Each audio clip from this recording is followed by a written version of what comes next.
ना दोस्तों, मैं सपना शर्मा आज के वीडियो में आपके लिए दुर्गा सप्तशती नवरात्रों में किए जाने वाले तीसरा अध्याय लेकर के आई हूँ। तीसरे अध्याय में जो हम महिषासुर के वध की कथा के वृत्तांत के बारे में जाने। तीसरे दिन जो है माँ चंद्रघंटा की आराधना की जाती है। चंद्रघंटा की आराधना जो है इस मंत्र से करनी चाहिए। प्रवरा रूढ़ा चंडकोपास्ता केद्युताम प्रसादम तनुते महाम चंद्रघंटेति विश्रुताम। चंद्रघंटा जो है माँ दुर्गा की तीसरी शक्ति का नाम है। नवरात्रि उपासना में तीसरे दिन इन्हीं के विग्रह की पूजा आराधना की जाती है। इनका स्वरूप परम शांतिदायक और कल्याणकारी है। इनके मस्तक में घंटे के आकार का अर्धचंद्र है, इसी कारण इस देवी का नाम चंद्रघंटा पड़ा। इनके शरीर का रंग स्वर्ण के समान चमकीला और इनका भान जो है सिंह है। माता की कृपा पाने के लिए हमें चाहिए हम मन वचन कर्म और शरीर से शुद्ध होकर विधि विधान के अनुसार माँ चंद्रघंटा की शरण लेकर उनकी उपासना आराधना में तत्पर हों।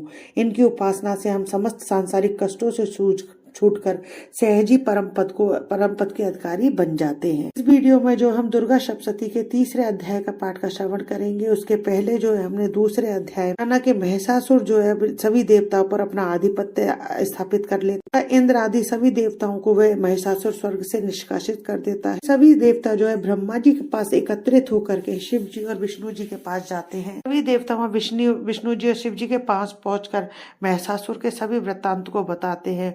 उसको सुनकर के भगवान शिव और विष्णु भगवान क्रोधित हो जाते हैं। तीनों देवता मिलकर के अपने शरीर से एक दिव्य तेज पुंज को उत्पत्ति करते हैं। सभी देवता भी मिलकर जो अपने शरीर से एक तेज पुंज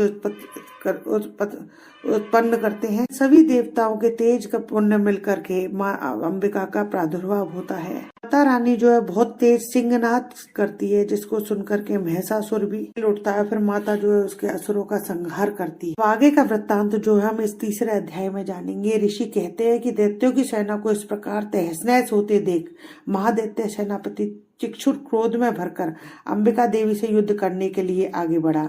वह असुर सेनापति ने देवी के ऊपर इस प्रकार बाणों की वर्षा करने लगा जैसे बादल मेरुगिरी के शिखर पर पानी की धार बरसा रहा हो। देवी अपने बाणों से उसके बाण समूह को अनायासी काटकर उसके घोड़ों और सारथी को भी मार डालती है। साथ ही उसके धनुष तथा अत्यंत ऊंची ध्वजा को भी तत्काल काट गिराया। धनुष कट जाने पर उसके अंगों को अपने बाणों से बीध डाला। उसके धनुष रथ घोड़े सारथी नष्ट हो जाने पर वह असुर ढाल और तलवार लेकर देवी की ओर दौड़ा। उसने तीखी धार वाली तलवार से सिंह के मस्तक पर चोट करके देवी को भी बाईं भुजा में बड़े वेग से प्रहार किया। राजन देवी की बाह पर पहुंचते हुए तलवार टूट गई। फिर तो क्रोध से लाल आंखें करके उस राक्षस ने शूल हाथ में लिया और उसे उस महादैत्य ने भगवती भद्रकाली के ऊपर चलाया। वह शूल आकाश से गिरते हुए सूर्यमंडल की भांति अपने तेज से प्रज्वलित हो उठा। शूल को अपनी ओर आते देख देवी ने शूल का प्रहार किया, जिससे राक्षस के शूल के सैकड़ों टुकड़े हो गए। साथ ही महादैत्य चिक्षुर भी धज्जियां उड़ गईं। वह प्राणों से हाथ धो बैठा। असुर के सेनापति उस महापराक्रमी चिक्षुर के मारे जाने पर देवताओं को पीड़ा देने वाला चामर हाथी पर चढ़कर आया। उसने भी देवी के ऊपर शक्ति का प्रहार किया, किंतु जगदम्बा ने उसे अपने हुंकार से ही आहत और निष्प्रभ करके तत्काल पृथ्वी पर गिरा दिया। टूटकर गिरी हुई देख चामर को बड़ा क्रोध हुआ। उसने शूल चलाया, किंतु देवी ने उसे भी अपने बाणों के द्वारा काट डाला।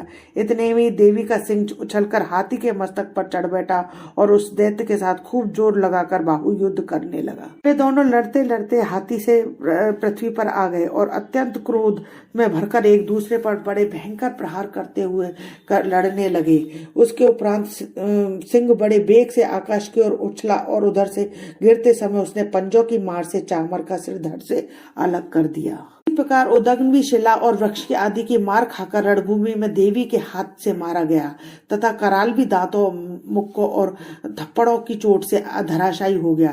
क्रोध में भरी हुई देवी ने गदा की चोट से उद्धत का कचूमर निकाल डाला। इंद्रपाल से वाशकल की तथा बाणों से ताम्र और अंधक को भी मौत के घाट उतार दिया। 3 नेत्रों वाली परमेश्वरी ने त्रिशूल से उद्रास्त, उग्रीव और महामनु नामक दैत्यों को मार डाला। तलवार की चोट से विडाल के मस्तक को धड़ से काट गिराया। दुर्धर और दुर्मुख इन दोनों को भी अपने बाणों से यमलोक भेज दिया। इस तरीके से देवी जो अत्यंत प्रचंड रूप धारण कर इस प्रकार अपनी सेना का संहार होते देख महिषासुर ने भैंसे का रूप धारण कर देवी के गणों को त्रास देना आरंभ किया। किन्हीं को थुन से मारकर, किन्हीं के ऊपर खुरों का प्रहार करके, किन्हीं को पूंछ से चोट पहुंचाकर, किन्हीं को सींगों से विदीर्ण करके, कुछ को कणों को वेग से, किन्हीं को सिंहनाद से, कुछ को चक्कर देकर और कितनों को निश्वास वायु के झोंकों से धराशायी कर दिया। इस प्रकार गणों को सेना को गिराकर वह असुर महादेवी के सिंह को मारने के लिए झपटा, जिससे जगदम्बा को बड़ा क्रोध हुआ। उधर महापराक्रमी महिषासुर भी क्रोध में भरकर धरती को खुरों से खोदने लगा तथा अपने सींगों से ऊंचे ऊंचे पर्वतों को उठाकर फेंकने और गरजने लगा। वेग के से चक्कर देने के कारण पृथ्वी क्षुब्ध होकर फटने लगी। उसकी पूंछ से टकराकर समुद्र सब ओर से धरती को डुबोने लगा। हिलते हुए सींगों के आगाज से विदीर्ण होकर बादलों के टुकड़े टुकड़े हो गए। उसके श्वास की प्रचंड वायु के वेग से उड़े हुए सैकड़ों पर्वत आकाश से गिरने लगे। इस प्रकार क्रोध में भरे हुए इस महादैत्य को अपनी ओर आते देखकर चंडिका ने उसका वध करने के लिए महान क्रोध किया और उन्होंने पाश फेंककर उस महान असुर को बांध लिया। उस महासंग्राम में बांध जाने पर उसने भैंसे का रूप त्याग दिया और तत्काल सिंह के रूप में वह प्रकट हो गया। अवस्था में जगदम्बा जो ही उसके मस्तक को काटने के लिए उद्यत हुई, त्यों ही खड़गधारी पुरुष के रूप में दिखाई देने लगा। तब देवी ने तुरंत ही बाणों की वर्षा करके ढाल और तलवार के साथ उस पुरुष को भी बांध डाला। इतने में वह महान गर्जराज के रूप में परिणित हो गया और अपनी सूंड से देवी के विशाल सिंह को खींचने और गरजने लगा। इसी समय देवी ने तलवार से उसकी सूंड काट डाली। तब उस महादैत्य ने पुनः भैंसे का शरीर धारण कर लिया और पहले की भांति चराचर प्राणियों सहित तीनों लोगों को व्याकुल करने लगा। तब क्रोध में भरी हुई देवी जगत माता चंडिका बारंबार उत्तम मधु का पान कर ले और लाल आंखें करके हंसने लगी। पर वह बल और पराक्रम के मद से उन्मत्त हुआ राक्षस गरजने लगा और उसने अपनी सींगों से चंडी के ऊपर पर्वतों को फेंकने लगा। उस समय देवी अपने बाणों के समूह से उसके फेंके गए पर्वतों को चूर्ण करती हुई बोली। बोलते समय उनका मुख मधु के मद से लाल हो रहा था और बाणी लड़खड़ा रही थी। देवी उससे कहती है, देवी ने कहा, ओ मूढ़, मैं जब तक मधु पीती हूँ तब तक तू क्षण भर के लिए खूब गरज ले। मेरे हाथ में यही तेरी मृत्यु हो जाने पर तब शीघ्र देवता भी गर्जना करेंगे। कैसे देवी उससे कहती है। तब ऋषि कहते हैं, यूं कहकर देवी उछली और उस महादैत्य के ऊपर चढ़ गई। फिर उसने अपने पैरों से उसे दबाकर उन्होंने शूल से उसके कंठ में आघात किया। उनके पैर से दबा होने पर भी महिषासुर अपने मुख से आधे आधे शरीर से बाहर निकल नहीं पाया था कि देवी ने उसके प्रभाव से उसे वहीं रोक दिया।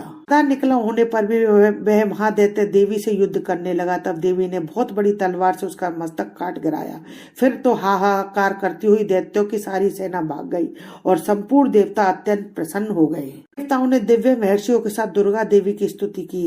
गंधर्व राजा गाने लगे और अप्सराएं नृत्य करने लगे। अलग अलग तरीके से देवी की आराधना करते हैं और अपनी खुशी जो है प्रकट करते हैं। इसी के साथ श्री मार्कंडेय पुराण में सावर्णिक मंत्र की कथा के अंतर्गत देवी महात्म्य के महिषासुर के वध नामक तीसरा अध्याय पूरा हुआ। इसके साथ ही श्री दुर्गा सप्तशती के तीसरे अध्याय का पाठ समाप्त हुआ। श्री दुर्गा सप्तशती के चौथे अध्याय का पाठ सुनने के लिए मेरा अगला वीडियो अवश्य देखें। आपको मेरा ये वीडियो अच्छा लगा हो तो इसे लाइक और शेयर कीजिए। यदि आपने अभी तक मेरे चैनल को सब्सक्राइब नहीं किया हो तो इसे सब्सक्राइब कीजिए। पास में बेल आइकन को हिट कीजिए ताकि मेरे आने वाले हर नए वीडियो का नोटिफिकेशन आपको मिल जाए। दोस्तों, हिंदू रीति रिवाज, कथा, कहानी आदि जानने के लिए आप मेरे चैनल पर बने रहें। जय श्री कृष्णा, जय माता की।